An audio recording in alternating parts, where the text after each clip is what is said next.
Hello বন্ধুরা, welcome back. কেমন আছো তোমরা? আশা করছি তোমরা সবাই খুব ভালো আছো। তো আজকে আমরা দেখব my friends little sister has eaten for me এর 11 নম্বর এপিসোডের এক্সপ্লেনেশন। তো চলো আর দেরি না করে ভিডিওটি শুরু করা যাক। গল্পের শুরুতে আমরা ড্রামা ক্লাবের দৃশ্য দেখতে পাই, যেখানে আকি এবং ইরোহা সহ ড্রামা ক্লাবের সব মেম্বাররা ছিল। তখন ইরোহা তাদের সবাইকে স্টেজে উঠে তার কিছু পারফরমেন্স দেখাচ্ছিল, কিন্তু সে কি ধরনের ড্রামা করছিল সেটা বোঝা খুবই মুশকিল। এরপর তার অভিনয় শেষ হয়ে গেলে সেখানে থাকা সবাই তার পারফরমেন্স দেখে ভীষণভাবে ইমপ্রেস হয়ে যায়। এরপর আকি আমাদের জানায় এখন থেকেই আসল প্রস্তুতি শুরু হচ্ছে। আকি তার লেখা স্ক্রিপ্টটা ড্রামা ক্লাবের সদস্যদের এক এক করে সবাইকে দিয়ে দেয়। স্ক্রিপ্টটা হাতে পেয়ে সবাই একটু নার্ভাস হয়ে পড়ে, কারণ এইটা তাদের আগের স্ক্রিপ্ট থেকে অনেকটা ইউনিক এবং চ্যালেঞ্জিং ছিল। কিন্তু নার্ভাসনেসের পাশাপাশি তাদের মধ্যে একটা অদ্ভুত উত্তেজনাও কাজ করছিল। এরপর তারা পারফরমেন্স ভালো করার জন্য তাদের সেরাটা দিয়ে দেয়। তারা শুধু অভিনয় নয়, বরং নাটকের ব্যাকগ্রাউন্ড, স্টেজ, মিউজিক, লাইটিং এবং ইত্যাদি বিষয়ে তারা মনোযোগ দেয়। তাদের সাথে আকির টিম অর্থাৎ উজুমি এবং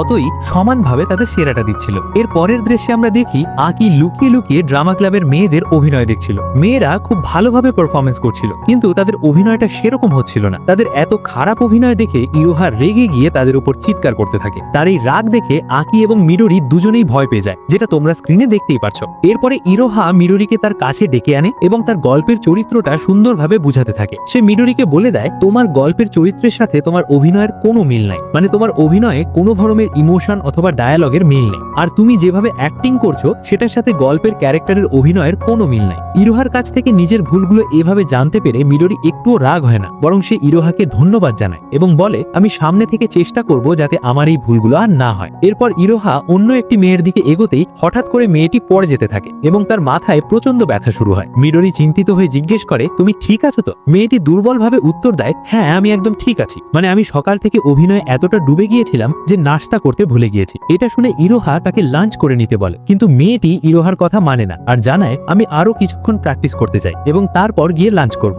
এই দৃশ্যটা দেখে বোঝা যায় ড্রামা ক্লাবের মেয়েরা তাদের পারফরমেন্স নিয়ে কতটা সিরিয়াস। তারা নিজেদের চিন্তা না করে অভিনয়ের জন্য সেরাটা দেওয়ার চেষ্টা করছে। এরপর আমরা দেখি মাশিরো ড্রামা ক্লাবের দরজার সামনে এসে এক দৃষ্টে আকির দিকে তাকিয়ে থাকে। আকি মাশিরোকে দেখে বেশ আশ্চর্য হয়ে যায় আর বাইরে এসে বলে আমি তো মনে করেছিলাম তুমি বাসায় চলে গিয়েছো, মানে তুমি প্রত্যেকদিন আমার জন্য অপেক্ষা করো একসাথে বাসায় যাওয়ার জন্য, কিন্তু আজকে আমার অনেক দেরি হবে, তাই তুমি একা বাসায় চলে যাও। মাশিরো একটু লজ্জার সাথে বলে আমি কেন তোমার জন্য অপেক্ষা করতে যাব, আমি তো শুধু ড্রামা ক্লাবের সামনে দিয়ে যাচ্ছিলাম। তারপর সে আকির হাতে একটা খাবারের বক্স ধরিয়ে দেয় আর মিষ্টি গলায় বলে শুধু কাজ করলে হবে না, নিজের শরীরেরও একটু খেয়াল রাখতে হবে, তা না হলে তুমি আবার অসুস্থ হয়ে পড়বে, যেটা তোমার একদমই অপছন্দ। তখন আকি খেয়াল করে আশেপাশের কিছু ছেলে মেয়েরা তাদের দিকে তাকিয়ে রয়েছে আর নিশ্চয়ই তারা মনে মনে খারাপ কিছু ভাবছে, কিন্তু মাশিরো এগুলো কেয়ার না করে আকিকে সোজাসুজি বলে অন্যরা কি ভাবছে তাতে আমার কিচ্ছু যায় আসে না, আমি তো আগেই তোমাকে আমার মনের কথাটা বলে দিয়েছি আর আমি জানি একদিন না একদিন তুমি ঠিকই আমার প্রেমে পড়বে। তারপর একটু সাহস করে আকিকে বলে যদিও আমি এখনো তোমার গার্লফ্রেন্ড নই, তারপরেও গার্লফ্রেন্ড হওয়ার সবগুলো অধিকার ব্যবহার করব।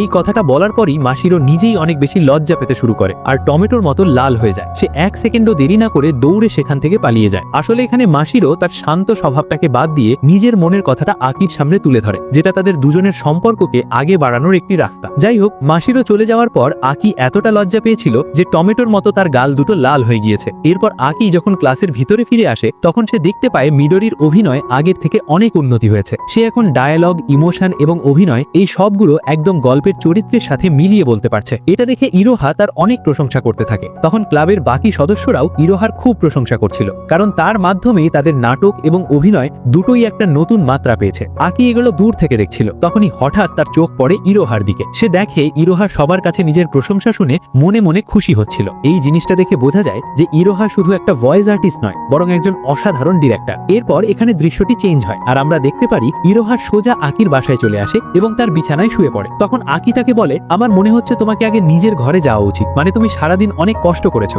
যার কারণে এখন অনেক ক্লান্ত হয়ে আছো, তাই তোমাকে এখন নিজের বাসায় গিয়ে বিশ্রাম নেওয়া উচিত। উত্তরে ইরোহা বলে এটা তো স্বাভাবিক ব্যাপার, কারণ আমি স্কুল শেষ করে সব সময় তোমার বাসায় আসি। এরপর সে তার মোজা খুলতে লাগলে আকি কিছুটা লজ্জা পেয়ে মুখটা অন্যদিকে ঘুরিয়ে নেয়। এটা দেখে ইরোহা বুঝতে পারে আকি লজ্জা পাচ্ছে, তাই সে সিদ্ধান্ত নেয় তার সাথে একটু মজা করবে। পরে ইরোহা তাকে উত্তেক্ত করে বলে কি ব্যাপার সেনপাই, তুমি কি আমার স্কার্টের নিচে কি আছে তা দেখতে চাও? ইরোহা এখানে কি দেখানোর কথা বলছে সেটা তোমরা সবাই বুঝে গেছো, আর যারা বুঝেনি তারা হচ্ছে দুধের ধোয়া তুলসী পাতা। যাই হোক, এই কথাটা শোনার পর আকি রেগে গিয়ে বলে আমার ওসব দেখার কোনো আগ্রহ নেই। কিন্তু ইরোহা এখানে হার মানে না আর বলতে থাকে যদি তুমি আমাকে অনুরোধ করে বলো প্লিজ ইরোহা আমাকে একবার তোমার স্কার্টের নিচে দেখতে দাও, তাহলে আমি হয়তো তোমাকে দেখাতে রাজি হব। এটা শুনে আকি আরো রেগে যায় আর তার উপরে জলের স্প্রে করতে থাকে। ইরোহা বলে, আচ্ছা ঠিক আছে, আমি আর কোনো ধরনের ফালতু কথা বলবো না, কিন্তু আমি জানি সেনপাই তুমি চাও আমি সবসময় তোমার ঘরে থাকি, তুমি চাও না আমি এখান থেকে চলে যাই, কারণ আমি এখানে থাকলে তুমি আমার সাথে খারাপ কিছু করার চিন্তা করো, তাই না? কিন্তু আজ তোমার এই মনের আশা পূরণ হবে না, কারণ আমি এখনই এখান থেকে চলে যাচ্ছি।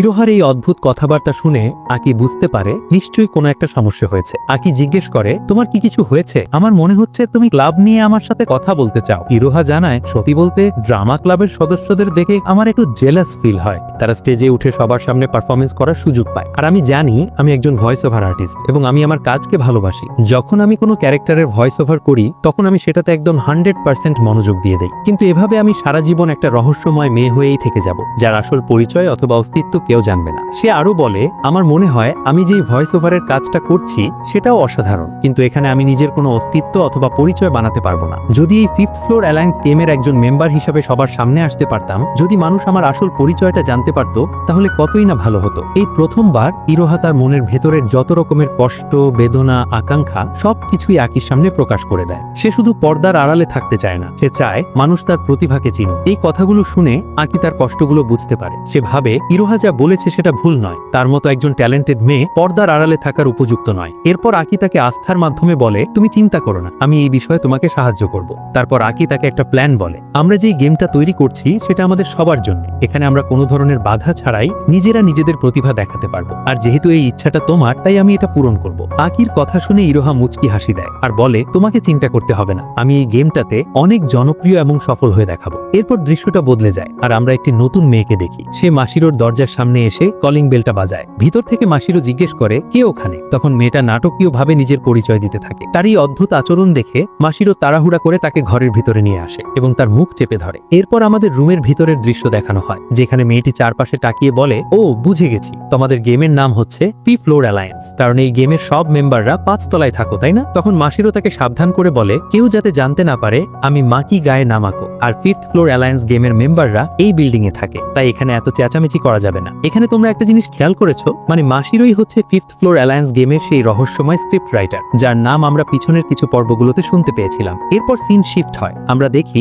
মেয়েরা স্টেজে উঠে তাদের ফাইনাল রিহার্সেল করছে, যেটা তাদের লাস্ট প্রস্তুতি ছিল। তাদের অভিনয়টা এক কথায় অসাধারণ ছিল, যেটা দেখে সবাই খুশি হচ্ছিল। এরপর আমরা উজুমিকে দেখতে পাই। সে আকিকে জিজ্ঞেস করে, তোর আর ইরোহার মধ্যে কি কোনো সমস্যা হয়েছে? মানে কিছুদিন ধরে ইরোহাকে তোর সাথে একদমই দেখা যায় না। আকি হতাশা নিয়ে বলে, আমরা আবার আগের পরিস্থিতিতে পৌঁছে গেছি। মানে ও কোনো কিছু না বলেই আমার ঘরের ভিতরে ঢুকে পড়ে আর আমার সাথে উল্টাপাল্টা বিষয় নিয়ে মজা করতে থাকে। তখন উজুমি মজা করে বলে, এটা তো ভালো কথা, তাই না? মানে ভাই বোনের সম্পর্ক ভালো হচ্ছে, নাকি তোর মনে ওর জন্য সত্যি সত্যি কোনো ফিলিংস রয়েছে? আকি তার এই কথা মাথায় নেয় না আর মনে মনে ভাবে মাসিরোর অনুভূতির কথাও তার মাথায় রাখা উচিত। উজুমি আরো বলে, ভাই তুই তোর এই লাভ ট্রায়াঙ্গেলটা একটু সামলে রেস। এরপর আকি ড্রামা ক্লাবে গেলে মিডোরি তার কাছে আসে আর বলে, তোমাকে অনেক ধন্যবাদ, তুমি এই ক্লাবে আসার পর থেকে আমাদের পারফরমেন্স অনেক ভালো হয়ে গিয়েছে। সত্যি বলতে তুমি এখানে আছো তাতেই আমি অনেক খুশি। আকি বলে, তোমাদের পারফরমেন্স ভালো হয়েছে, কারণ তোমরা এর জন্য দিন রাত খেয়ে না খেয়ে অনেক পরিশ্রম করেছো, আর এখানে আমার কোনো হাত নেই। যদি তোমরা পরিশ্রম না করতে তাহলে আমার বুদ্ধি দিয়ে কোনো লাভ হতো না। আকির কথা শুনে মিডোরি অনেক খুশি হয় আর বলে,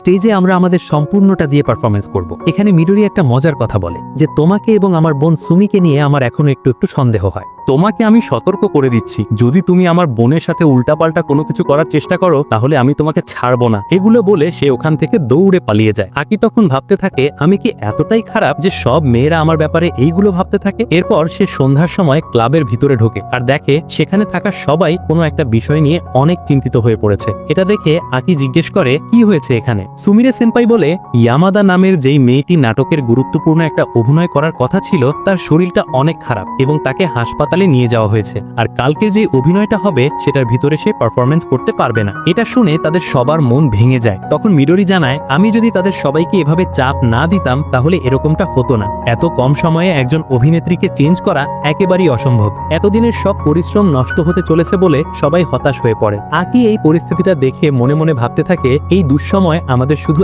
একজনই বাঁচাতে পারবে। অন্যদিকে ইরোহা একা বসে আকির কথাগুলো ভাবছিল, তোমার মধ্যেও অনেক ট্যালেন্ট রয়েছে, আর এমন একটা সময় আসবে যখন তোমার এই ট্যালেন্টটা অন্যদের দরকার পড়বে। ইরোহা বুঝতে পারে তার সময় অবশেষে এসে পড়েছে। সে ক্লাবরুমের সবার সামনে এগিয়ে যায় আর চোখের চশমাটা এবং মাথার টুপিটা খুলে ফেলে। ইরোহাকে দেখে ক্লাবের সবাই আশ্চর্য হয়ে যায়, কারণ এতদিন ধরে তারা যার সাথে কাজ করছিল সে যে তাদেরই স্কুলের একজন ছাত্রী সেটা তারা স্বপ্নেও ভাবতে পারেনি। অন্যদিকে আকি এবং অতই সেনপাই এটা দেখে খুব খুশি হয়। ইরোহা তাদের সবাইকে জানায়, আমি আমি তোমাদের সবাইকে সাহায্য করব আর ইয়ামাদার জায়গায় পারফরমেন্স করব।